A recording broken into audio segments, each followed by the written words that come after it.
Salut tout le monde, c'est Axel, très heureux de vous retrouver aujourd'hui pour une vidéo sur une voiture que j'affectionne particulièrement dans mon garage, à savoir ma Porsche 911 3 litres 2 de 1988. Donc dans cette vidéo, on va parler du coût d'utilisation de cette voiture sur un peu plus d'un an, à peu près un an et demi et 10 000 km à son volant. Je vais vous dire concrètement sur facture combien la voiture m'a coûté lorsqu'elle est passée au garage. Et je vais aussi vous parler de l'histoire de mes premiers tours de roue. Vous allez voir que tout ne s'est pas passé sous les meilleurs auspices.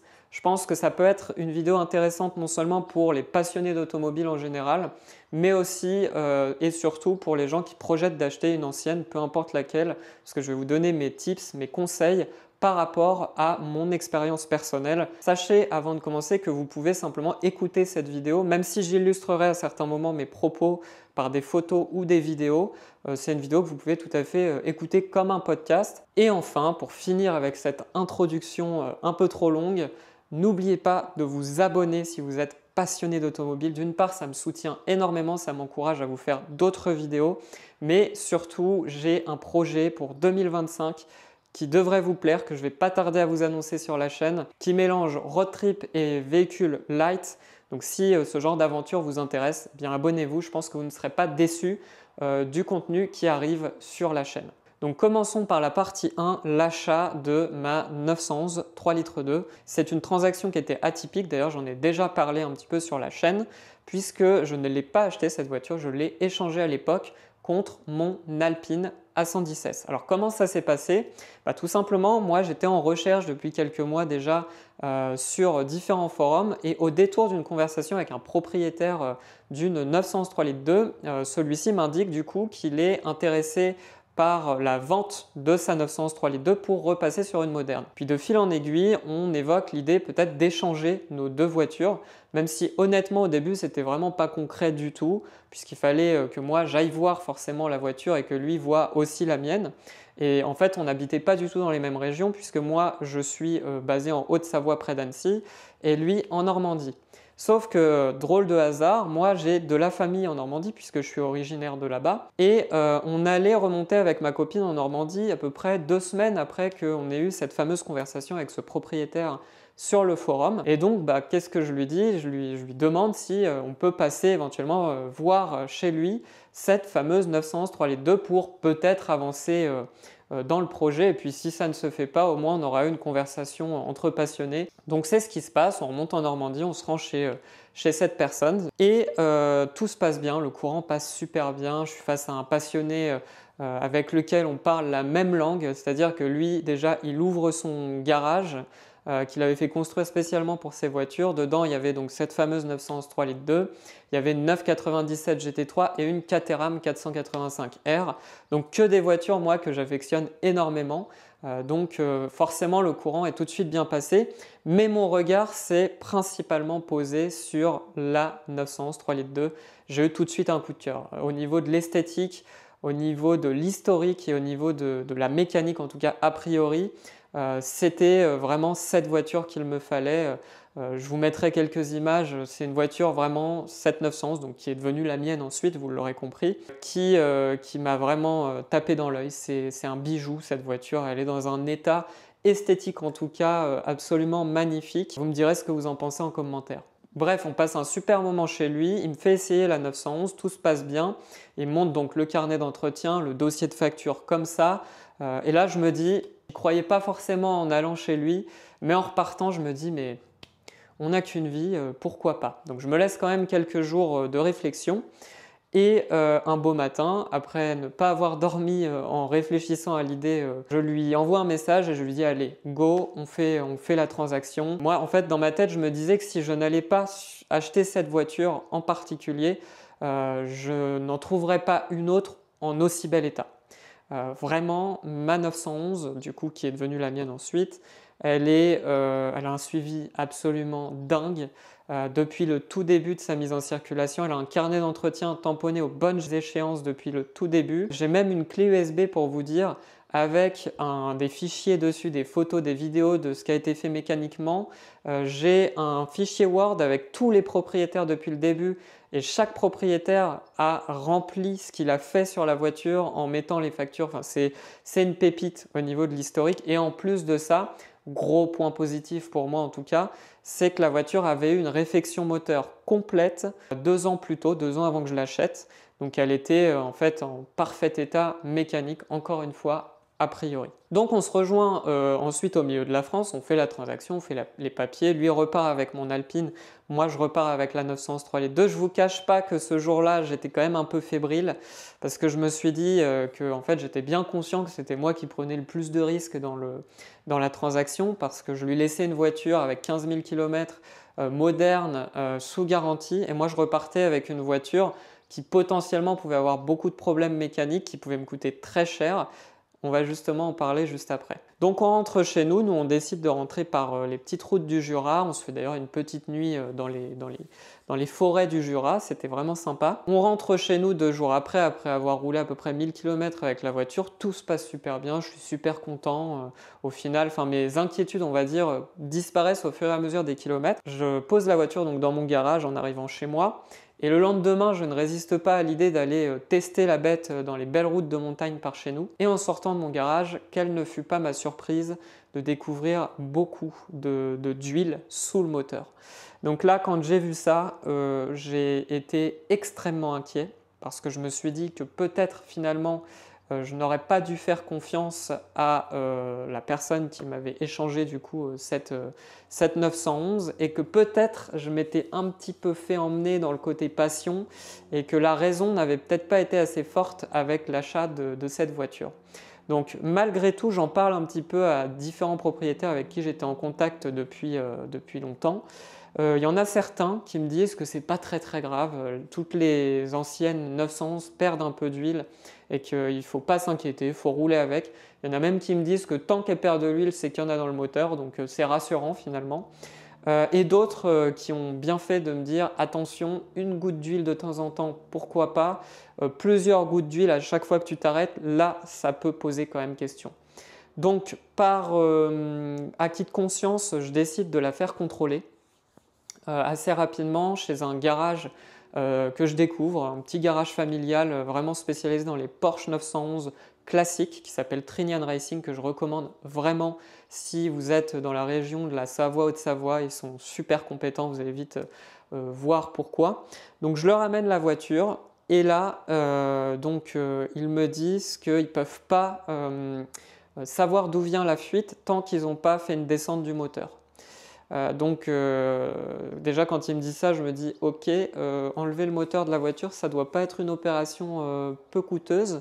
Donc ils me disent que c'est un forfait à peu près, je crois 800 ou 850 € TTC, main d'œuvre comprise évidemment.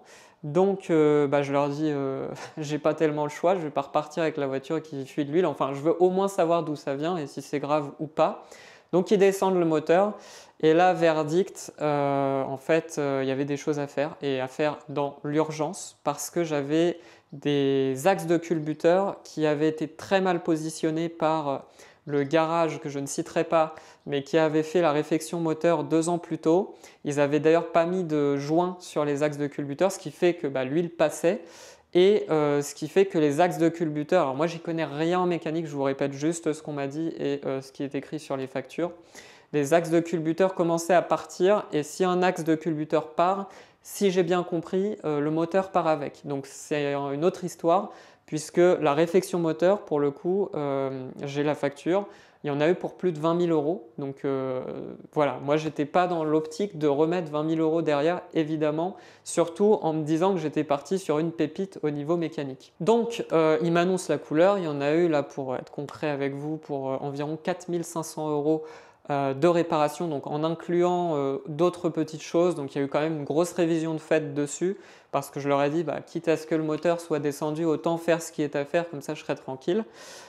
Évidemment, j'en fais part au précédent propriétaire.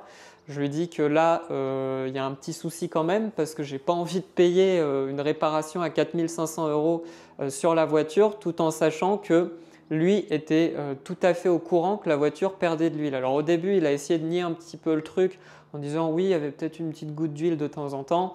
Moi, à peine je l'ai récupéré, la voiture, il y avait des gouttes d'huile en dessous. Je vous mettrai des photos du garage qui m'a envoyé, qui a fait la réparation. Vous verrez que c'était pas juste une simple goutte d'huile et que tout était gras en dessous. Il le savait très bien. Évidemment, c'est de sa faute parce qu'il ne m'a pas mis au courant et il aurait dû. Mais c'est aussi de la mienne parce que moi, j'ai fait confiance. J'ai fait confiance au mec que j'avais en face de moi que je pensais vraiment honnête. Mais encore une fois, d'ailleurs, ça c'est un conseil, ne faites confiance à personne, même le mec qui paraît le plus honnête possible en face de vous, faites checker la voiture. Et ça, c'est une grosse erreur que j'ai faite en achetant ma première voiture ancienne, c'est que j'ai fait confiance au mec, j'ai fait confiance à l'historique, j'ai fait confiance au fait qu'elle avait une réfection moteur complète 2 ans avant, donc je me disais, la voiture, elle est nickel. Esthétiquement, tu ouvres le moteur, elle est incroyable, mais j'ai pas checké en dessous de la voiture et ça, c'est une énorme erreur. Donc là-dessus, je peux m'en prendre qu'à moi-même. Après, évidemment, donc, je lui en ai fait part. Au début, il n'a pas du tout voulu entendre parler de paiement de sa part, de quoi que ce soit. Au final, en insistant beaucoup sur le fait que si on allait dans cette direction-là, moi j'étais prêt ou aller un peu plus loin. Quand j'ai commencé à parler de ça, il a dit bon, on va essayer de trouver un arrangement à l'amiable. Il m'a payé 1 500 €, il n'a pas voulu payer plus sur les 4 500 € qu'il y avait à payer. Je me suis dit ok, de toute façon, ça ne sert à rien qu'on aille plus loin. Je ne vais pas perdre du temps avec ça. Je me suis dit, tant pis, c'est aussi de ma faute. Ça va me servira d'expérience et surtout de leçon. Donc j'accepte ces 1 500 € et depuis, je ne lui ai jamais reparlé. Et c'est tant mieux d'ailleurs. Pour moi, il n'a pas du tout été honnête. Là où moi, je lui ai laissé une voiture garantie sans aucun problème. Lui m'a laissé une voiture en connaissance de cause qui avait encore des frais à faire dessus. Après, évidemment, il faut aussi savoir, et j'en étais conscient, qu'en achetant une voiture qui a plus de 30 ans, il peut arriver un petit peu n'importe quoi à n'importe quel moment parce qu'il y a des pièces qui s'usent, parce qu'il y a des pièces qui cassent. Et voilà, là je l'ai appris en tout cas à mes dépens. Donc voilà l'histoire de mes premiers tours de roue. Donc la suite, c'est que je paye la facture, je récupère la voiture en étant pas serein du tout parce que je me dis là, je viens de lâcher 4 500 €, j'ai même pas la voiture depuis une semaine. Et si ça se trouve, je vais rentrer chez moi, je vais regarder sous la voiture et ça va encore pisser de l'huile partout. Et là, j'avais vraiment peur d'avoir fait une énorme erreur en fait avec cet achat. Mais je suis arrivé chez moi, j'ai laissé la voiture, là où avant, dès que je m'arrêtais, il y avait de l'huile en dessous, là, plus une goutte d'huile. Donc, pour conjurer le sort, on va dire, on décide avec ma compagne de faire un gros road trip avec la voiture. Alors là, c'est un petit peu fou aussi parce que, encore une fois, il n'y avait aucune assurance que la voiture soit parfaitement réparée et qu'on n'ait aucun problème. Mais voilà, il y a eu d'ailleurs une vidéo où on fait un road trip à travers l'école, etc. Il y en a eu pour à peu près, on a fait 2000 km, je crois, sur cette semaine de road trip. Et ça a été du pur bonheur. Ça enlever une partie en tout cas de mes interrogations et de mes inquiétudes, puisque la voiture s'est comportée de manière absolument incroyable. Ça m'a fait découvrir ce que c'est que le plaisir de conduire une ancienne. Et depuis du coup qu'il y a eu cette réparation, donc c'était en mai 2023, je n'ai jamais retrouvé une goutte d'huile sous le moteur. Donc ça m'a coûté 3 000 €, donc 4 500 € en toute facture, avec 1 500 € payés par l'ancien propriétaire. Mais ils ont fait du super travail, Trinian. Ils m'ont sauvé mon moteur, je pense. Et depuis, j'ai fait à peu près, comme je vous le disais en intro, 10 000 km avec la voiture. Et c'est que du pur bonheur. Alors juste pour résumer cette première partie, donc j'en ai eu pour 4 500 €, vous l'aurez compris, à peine en ayant récupéré la voiture. Et cette année, donc en juillet 2024, je décide d'aller lui faire sa révision et son check-up annuel, surtout sachant qu'on avait quand même beaucoup roulé en un an depuis les gros travaux qui avaient été effectués dessus. Et alors du coup, je l'emmène en juillet 2024 faire sa révision, donc tout se passe bien, rien à signaler au niveau du moteur, il avait quasiment pas consommé d'huile, la voiture, ils me disent qu'elle est magnifique, très saine, que c'est un bijou que j'ai dans le garage. Donc ça m'a rassuré pour le coup. Par contre, j'ai quand même une surprise donc, qui concerne du consommable cette fois, c'est que mes étriers et mes disques étaient grippés, étaient vraiment à changer. Donc là, cette fois-ci, j'en ai quand même eu pour 3 200 € en tout, donc en incluant la révision et le changement des disques, des plaquettes et des étriers. Donc c'est un coût aussi à prendre en compte. J'étais pas obligé de le faire parce que les disques étaient encore utilisables et moi j'avais jamais vraiment ressenti de problème au niveau du freinage.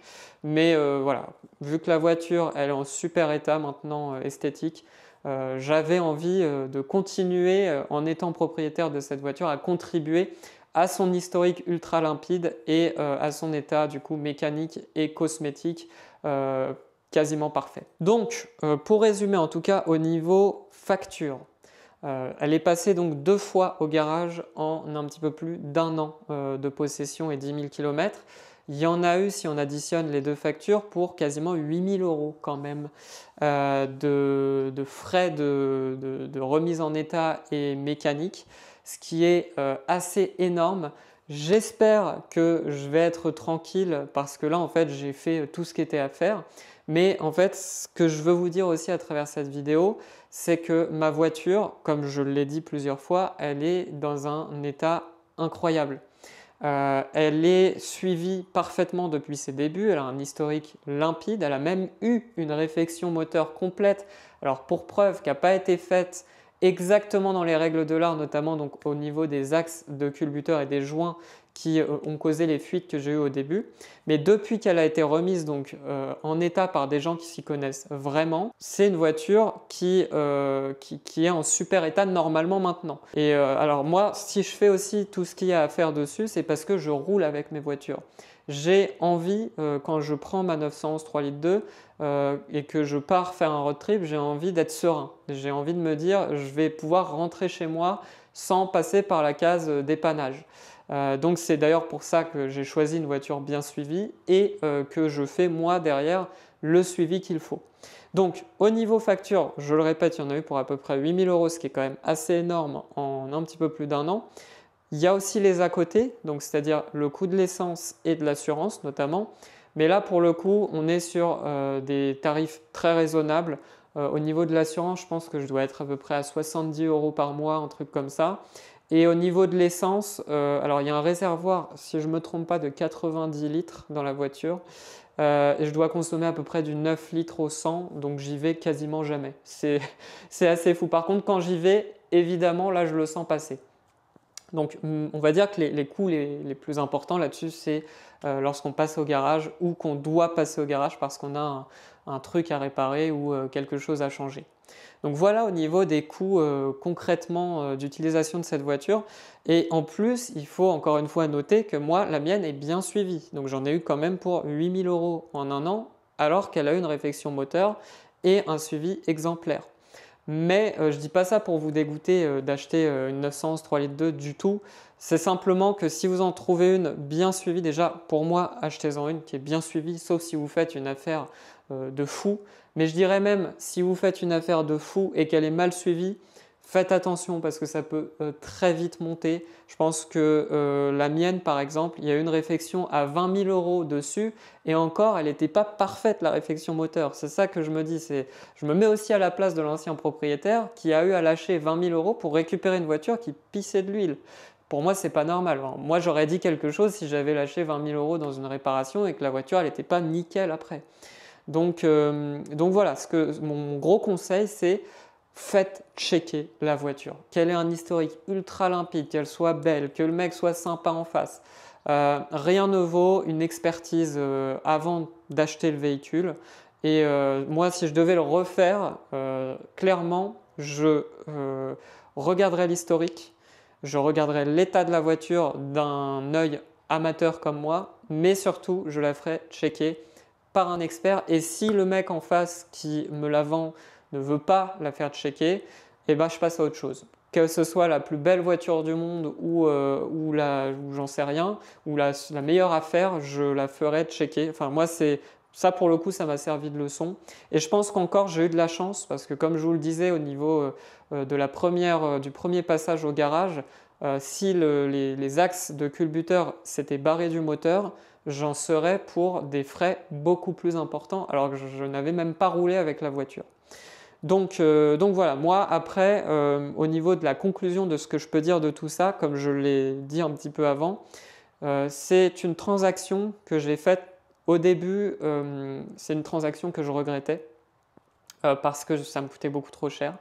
Là, ça fait 1 an, la voiture m'a coûté quand même cher, mais c'est une voiture que j'adore. C'est une voiture qui a un charme fou.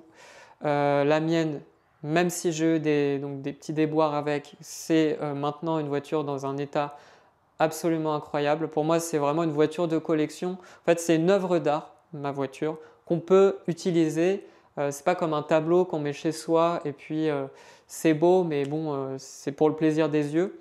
Là, quand on la pose dehors, il y a le plaisir des yeux. Quand on s'assoit dedans, les sens sont en éveil, il y a l'odorat, il y a une odeur particulière dans ces voitures, il y a le toucher, le cuir un peu patiné, et puis il y a surtout, quand on est passionné d'automobile, le plaisir d'aller emmener une voiture aussi pure, sans aide, sans artifice, avec un vrai son des années 80, du vrai flat 6 non fapé et non artificiel, qu'on retrouve que sur ces moteurs-là. Et j'en ai essayé, j'en ai eu des Porsche modernes. Eh bien, aujourd'hui, je n'échangerai ma 911 3.2 pour aucune 911 ou Porsche moderne, parce que c'est une voiture qui coûte cher, mais qui rend bien au niveau du plaisir qu'elle apporte à son propriétaire. Donc voilà, je crois que je vous ai un peu tout dit.